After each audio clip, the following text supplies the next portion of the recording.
നമസ്കാരം. നവകേരള യാത്രയ്ക്കിടെ youth Congress KSU പ്രവർത്തകരെ ക്രൂരമായി മർദ്ദിച്ച കേസിൽ മുൻ മുഖ്യമന്ത്രി പിണറായി വിജയന്റെ സുരക്ഷാ സംഘത്തിന്റെ വാദങ്ങളുടെ മുനയൊടിച്ച KSRTC ബസ് ഡ്രൈവറുടെ നിർണായക മൊഴി. അന്ന് മുഖ്യമന്ത്രിയും മന്ത്രിമാരും സഞ്ചരിച്ച VIP ബസിന് നേരെ യാതൊരുവിധ ആക്രമണവും ഉണ്ടായിട്ടില്ലെന്ന് ബസ് ഓടിച്ചിരുന്ന ഡ്രൈവർ അഭിലാഷ് പ്രത്യേക അന്വേഷണ സംഘത്തിന് മൊഴി നൽകി.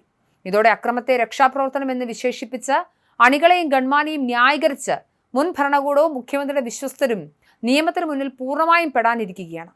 2023 നവംബർ ഡിസംബർ മാസങ്ങളിൽ നടന്ന നവകേരള സദസ്സിനിടെ ഡിസംബർ 15-നാണ് ആലപ്പുഴ ജനറൽ ആശുപത്രി ജംഗ്ഷനിൽ വെച്ച് വൻ വിവാദമായ മർദ്ദനം അരങ്ങേറിയത്. ബസിന് സമീപം കരിങ്കൊടി കാട്ടി പ്രതിഷേധിച്ച KSU ജില്ലാ president AD Thomas, youth Congress സംസ്ഥാന സെക്രട്ടറി അജയ് ജുവൽ കുര്യാക്കോസ് എന്നിവരെ മുഖ്യമന്ത്രിയുടെ ഗൺമാൻ അനിൽകുമാറും സുരക്ഷാ സംഘവും ബസിൽ നിന്നിറങ്ങി തല്ലിച്ചതയ്ക്കുകയായിരുന്നു. ബസിന് നേരെ കല്ലും വടിയും എറിഞ്ഞപ്പോൾ മുഖ്യമന്ത്രിയെ രക്ഷിക്കാൻ ഇടപെട്ടത് ആണ് എന്നതായിരുന്നു പ്രതികളുടെ വാദം. എന്നാൽ ബസിന് യാതൊരു കേടുപാടും സംഭവിച്ചിട്ടില്ലെന്ന് KSRTC മെക്കാനിക്കൽ എഞ്ചിനീയറും മൊഴി നൽകിയതോടെ പ്രതികളുടെ ഈ പ്രതിരോധം പൂർണ്ണമായും തകർന്നു. കേസിൽ മുൻ മുഖ്യമന്ത്രിയുടെ ഗൺമാൻ അനിൽകുമാർ ഉൾപ്പെടെയുള്ള വിശ്വസ്തർ നിലവിൽ അറസ്റ്റ് ഭയന്ന് ഒളിവിലാണ്. ഇവരെ നിയമത്തിന് മുന്നിൽ കൊണ്ടുവരാൻ പോലീസ് തെരച്ചിൽ ഊർജിതമാക്കിയിട്ടുണ്ട്. പുതിയ സാഹചര്യത്തിൽ ഡ്രൈവറുടെയും എഞ്ചിനീയറുടെയും മൊഴികൾ കൂടി ഉൾപ്പെടുത്തി കൂടുതൽ ശാസ്ത്രീയ തെളിവുകളോടെ പ്രതികൾക്കെതിരെ അതിവേഗം പുതിയ ഉപകുറ്റപത്രം കോടതിയിൽ സമർപ്പിക്കാനാണ് പ്രത്യേക അന്വേഷണ സംഘത്തിന്റെ നീക്കം. പ്രതിഷേധക്കാർക്ക് നേരെ മുൻ മുഖ്യമന്ത്രിയുടെ ഗൺമാനും അകമ്പടി സേനയും പ്രയോഗിച്ചത് പോലീസിന്റെ ഔദ്യോഗിക ലാത്തിയേക്കാൾ നീളമുള്ള മാരകമായ ചുരൽവടികളായിരുന്നുവെന്ന് അന്വേഷണ സംഘം കണ്ടെത്തിയിട്ടുണ്ട്. സാധാരണയായി സുരക്ഷാ ഡ്യൂട്ടിയിൽ ഉപയോഗിക്കാത്ത ഇത്തരം വടികൾ എവിടെ നിന്നാണ് സുരക്ഷാ ഉദ്യോഗസ്ഥർക്ക് ലഭിച്ചതെന്ന കാര്യവും ദുരൂഹമാണ്. പ്രതിഷേധക്കാരുടെ കൈകാലുകളിൽ അടിക്കുന്നതിനു പകരം കഴുത്തിലും തലയിലും ലക്ഷ്യം വെച്ചായിരുന്നു ഗൺമാന്റെ മാരകമായ പ്രഹരം.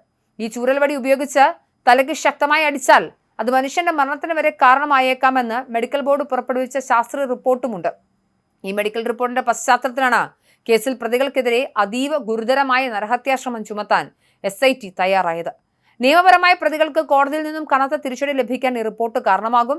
ഈ ക്രൂരമായ ദൃശ്യങ്ങളും ഡിജിറ്റൽ തെളിവുകളും നിലവിലുള്ളപ്പോഴാണ് ഇതിനെ രക്ഷാപ്രവർത്തനം എന്ന് വിളിച്ച് മുൻ മുഖ്യമന്ത്രി ന്യായീകരിച്ചത്.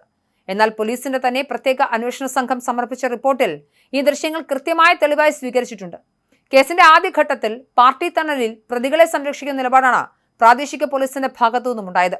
എന്നാൽ കോടതിയുടെ കടുത്ത ഇടപെടലുകളും പ്രത്യേക അന്വേഷണ സംഘത്തിന്റെ ശാസ്ത്രീയമായ നീക്കങ്ങളും വന്നതോടെ പോലീസിന് നിലപാട് മാറ്റേണ്ടി വന്നു. സ്വന്തം ജീവനക്കാരായ ഡ്രൈവറും മെക്കാനിക്കൽ എഞ്ചിനീയറും സത്യം തുറന്നു പറഞ്ഞതോടെ കേസ് ഒതുക്കി തീർക്കാൻ ഭരണപക്ഷത്തെ വൻപന്മാർക്കിനി കഴിയില്ല. റെയ്ഡും മർദ്ദനവും ആസൂത്രിതമായിരുന്ന തരത്തിലുള്ള രാഷ്ട്രീയ ഗൂഢാലോചനയിലേക്കും അന്വേഷണം വ്യാപിപ്പിക്കാൻ പ്രതിപക്ഷം ആവശ്യപ്പെടുന്നുണ്ട്. ബസിനകത്തുണ്ടായിരുന്ന മറ്റ് മന്ത്രിമാരുടെയും ഉദ്യോഗസ്ഥരുടെയും പങ്കും പരിശോധിക്കപ്പെടണം. മുൻ സർക്കാരിന്റെ കാലത്ത് ആഭ്യന്തര വകുപ്പ് നേരിട്ട് സംരക്ഷിച്ച പ്രതികളാണിപ്പോൾ നിയമത്തിന് മുന്നിൽ പൂർണ്ണമായും നിസ്സഹായരായി നിൽക്കുന്നത്.